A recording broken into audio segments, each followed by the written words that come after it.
बता दें जो इस समय सामने आ रही है। बागी नेताओं से जुड़ी हुई बड़ी खबर अपने दर्शकों को दे दें। कांग्रेस पार्टी के बागी नेता राजेंद्र राणा को धमकी मिली है। खबर है कि धमकी भरा पत्र उनके घर भेजा गया है और सुधीर शर्मा का भी जिक्र इस धमकी भरे पत्र में है। दूसरे विधायकों को भड़काने का आरोप लगाया गया है। परिवार की सुरक्षा को लेकर भी चेतावनी दी गई है इस पत्र के माध्यम से। बड़ी खबर, अहम जानकारी आपको बता दें, कांग्रेस पार्टी के बागी विधायकों को यह धमकी भरा पत्र भेजा गया है। देखिए, यह पत्र की तस्वीर आपको दिखा रहे हैं किस तरह से यह कहा गया है इस पत्र के माध्यम से कि विधायकों को भड़काया जा रहा है, उसको तुरंत बंद किया जाए। अगर यह काम बंद नहीं हुआ तो इससे आपके परिवार को नुकसान पहुंच सकता है, यह भी बात इसमें कही गई है। आपको बता दें कि राजेंद्र राणा वही कांग्रेस पार्टी के नेता हैं जो बागी हो चुके हैं। उन्होंने राज्यसभा चुनाव में क्रॉस वोटिंग कर दी थी। उसके बाद से अब बाई इलेक्शंस भी प्रदेश में होने जा रहे हैं। हमारे साथ शिमला से ब्यूरो चीफ विकास शर्मा जी लगातार जुड़े हुए हैं। विकास शर्मा जी, बड़ी खबर सामने आई है राजेंद्र राणा को लेकर। कहा जा रहा है उनके घर पे धमकी भरा पत्र मिला है। क्या कुछ पूरी जानकारी और क्या एक तरह से कहा गया इस धमकी भरे पत्र के माध्यम से? देखिए, जब राज्यसभा का चुनाव था हिमाचल प्रदेश में 27 फरवरी को, ठीक उसके बाद से ही जब क्रॉस वोटिंग हुई, क्रॉस वोटिंग के बाद अब जो 6 बागी कांग्रेस के जो विधायक थे उनके लिए, उनकी सुरक्षा के लिए लगातार सीआरपीएफ की तैनाती हो रही थी, हरियाणा पुलिस के जवानों की तैनाती हो रही थी। पूरा सुरक्षा घेरा जो है वो उनके लिए बनाया गया था। ठीक उसके बाद फिर खबर ये भी आई कि अचानक से उनके जो घर हैं, यानी कि 6 के 6 जो बागी हैं, उनके विधानसभा क्षेत्रों में जहां जहां उनके अपने जो घर हैं, जहां पर उनके परिवार रहते हैं, वहां पर भी सीआरपीएफ के जवानों की तैनाती जो है वो अचानक से देखी गई। हालांकि जब उनसे बात करने की कोशिश की गई तो कुछ खास जानकारी वहां से नहीं मिली, लेकिन सुरक्षा कारणों का हवाला जो है वहां पर दिया गया। लेकिन आज जब ये पत्र, इससे पहले धमकी भरी चीजें जो है वो सामने आ रही थी, लगातार खबरें आ रही थी कि उनको धमकियां दी जा रही हैं, 6 बागी विधायकों को धमकियों की खबर जो है वो सामने आ रही थी। लेकिन आज एक पत्र जो है वो सामने आया है जो राजेंद्र राणा के घर पर, सुजानपुर में जो इनका घर है वहां पर, उनके घर पर पोस्ट के जरिए जो है ये पत्र आया है। इस पोस्ट के पत्र में साफ तौर पर लिखा है कि सुधीर शर्मा और राजेंद्र राणा, तुम सुधर जाओ और अगर आज नहीं सुधरे तो तुम्हारे लिए ये घातक होगा। ऐसे में तुम्हारे परिवार की भी सुरक्षा जो है सुरक्षित नहीं रहेंगे। इस तरह की बात जो है इस पत्र के जरिए कही गई है। और जो पत्र लिखने वाला व्यक्ति है वो व्यक्ति कांग्रेस का पार्टी कार्यकर्ता जो है वो यहाँ पर बताया जा रहा है। तो ऐसे में कौन ये व्यक्ति हो सकता है, इसकी छानबीन जो है वो की जा रही है। राजेंद्र राणा जो है, उनके जब इस पत्र के बारे में जानकारी मिली थी कि वो अपने घर पर तो है नहीं, वो तो दिल्ली में डटे हुए हैं। 6 बागी विधायक जो है वो उनके साथ वहीं डटे हुए हैं। और ऐसे में अब उनके घरों में जो सीआरपीएफ की तैनाती है, तो ये कई तरह के सवाल इस तरह से खड़े होते हैं कि क्या वहां पर उनकी सुरक्षा में किसी तरह से कोई कोताही न रह जाए, इसके लिए सुरक्षा व्यवस्था की उनको जरूरत जो है वो अब और आन पड़ी है।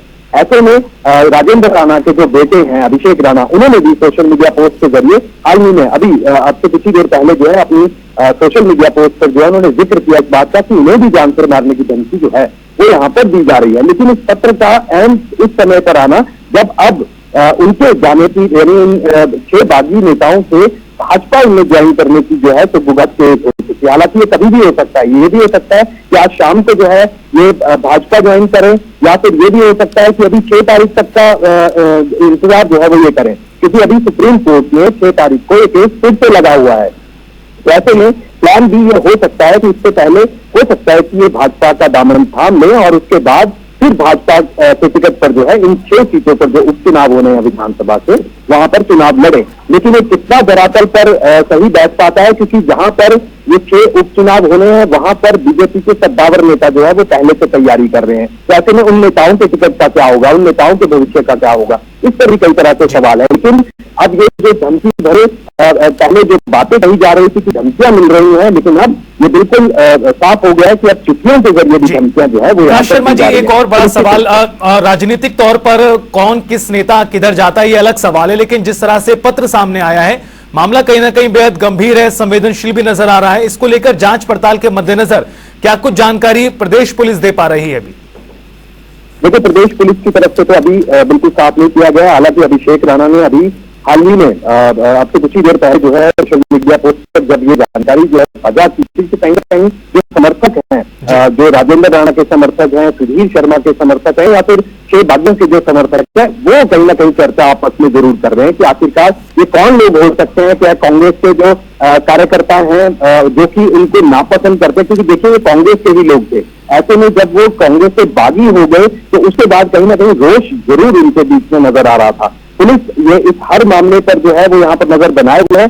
शिकायत मिलते ही वो अपनी कार्रवाई की बात भी आगे कह रही है, लेकिन क्या कार्रवाई इसके ऊपर हो सकती है, क्योंकि पहले से ही सीआरपीएफ की तैनाती इन लोगों के घरों के बाहर जो है वो की गई है। तो क्या परिवार को और सुरक्षा दी जा सकती है, या परिवार के लोगों को और कोई सुरक्षा भी यहाँ पर दी जा सकती है, इसके बारे में अभी तक फिलहाल साफ नहीं है। लेकिन इतना जरूर है, सुरक्षा बढ़ाए जाने की बात जो है वो सूत्र हमारी कह रहे हैं कि वो बढ़ाई जा सकती है।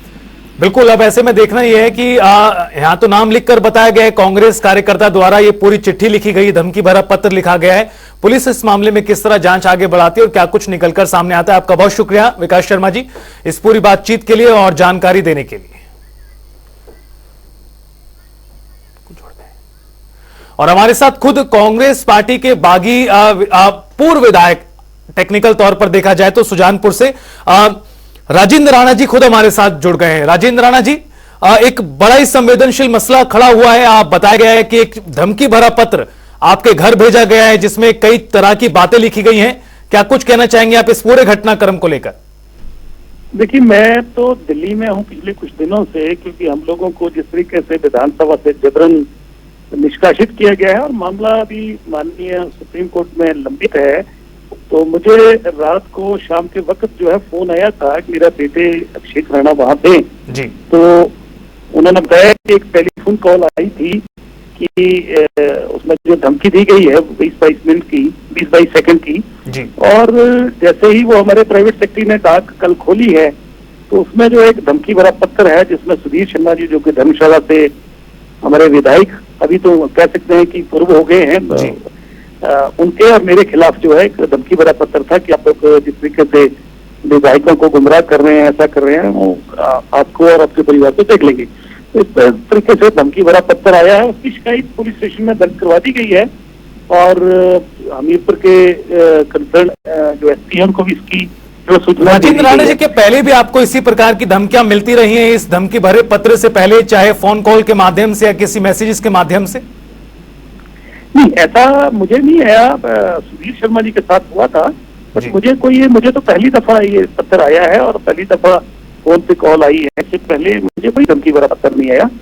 और हम लोग तो हिमाचल प्रदेश के हितों की लड़ाई लड़ रहे हैं जी। हिमाचल प्रदेश के सुरक्षा की लड़ाई लड़ रहे हैं, हिमाचल प्रदेश के नौजवानों की लड़ाई लड़ रहे हैं और हिमाचल प्रदेश के स्वाभिमान के साथ हमने कहा कि कोई समझौता नहीं करेंगे और सुजानपुर की जनता और अपने संबंधित चुनाव क्षेत्रों की जनता की आवाज उठाएंगे। तो इस पत्र के सामने आने के बाद राजेंद्र राणा जी, चूंकि मामला बेहद संवेदनशील है, परिवार को लेकर भी धमकी दी गई है, क्या कुछ मांग आप करते हैं? चूंकि पहले से ही सीआरपीएफ की तैनाती है घर के बाहर, सरकार से क्या कुछ मांग आप करते हैं? देखिए, ऐसा है कि जब किसी को धमकी आती है, कोई ऐसा संवेदनशील मामला बनता है तो सरकार की जिम्मेदारी बनती है कि उनकी रक्षा सुरक्षा की जाए और ये कौन लोग हैं तक पहुंचा जाए कि किन कौन लोग ऐसा, क्योंकि हिमाचल प्रदेश तो बड़ा शांति प्रिय प्रदेश है और शांति प्रिय प्रदेश में ऐसी घटनाएं पहले अब ये घटनाएं घट रही हैं और जैसे ही हम लोगों का निलंबन किया गया है, हम लोगों ने वोटिंग हिमाचल प्रदेश के व्यक्ति के पक्ष में करी है, तब से सरकार ने भी और मुख्यमंत्री ने भी हमारे जितने विधायक साथी हैं उनके कारोबारों पे रेड करना, उनके कारोबार बंद करना, ठीक है, धमकियां देना। लेकिन राजेंद्र राणा जी, इस पत्र के माध्यम से ये भी एक तरह से कहा गया कि भड़काया जा रहा है आपके और सुधीर शर्मा जी की ओर से तमाम लोगों को। नहीं, देखिए, ऐसा मुझे लगता नहीं है, ये किसी ने शरारत करवाई है या की है, इसका बात, ये तो पुलिस का मामला है, पुलिस इसकी तफ्तीश करे, हम इस बारे में कुछ ज्यादा नहीं करना चाहते। ठीक है, राजेंद्र राणा जी, आपका शुक्रिया हमारे साथ जुड़ने के लिए, उस पूरी बातचीत के लिए। तो आपको बता दें कि धमकी भरा पत्र राजेंद्र राणा के परिवार को भेजा गया है और इस पत्र के माध्यम से बेहद ही गंभीर बातें लिखी गई हैं। कहा गया है कि भड़काया जा रहा है, तुरंत भड़काना बंद करें, अगर ऐसा नहीं होता है तुम और तुम्हारा परिवार सुरक्षित नहीं रहेगा, इस पत्र को तुम दोनों आखिरी समझो, कुछ इस तरह की बातें लिखी गई हैं। और पार्टी कार्यकर्ता, दरअसल नीचे ये भी लिखा हुआ है, तुम्हारा हितैषी पार्टी कार्यकर्ता। बहरहाल मामला गंभीर है, अब पुलिस इस मामले को लेकर जांच कर रही है। लेकिन दूसरी तरफ राजनीतिक तौर पर देखा जाए तो आपको यह भी बता दें कि 6 कांग्रेस पार्टी के विधायक जो अब टेक्निकली पूर्व हो चुके हैं, वो दिल्ली में डटे हुए माना जा रहा है कि वो भाजपा में शामिल हो सकते हैं। इस तरह के कयास लगाए जा रहे हैं।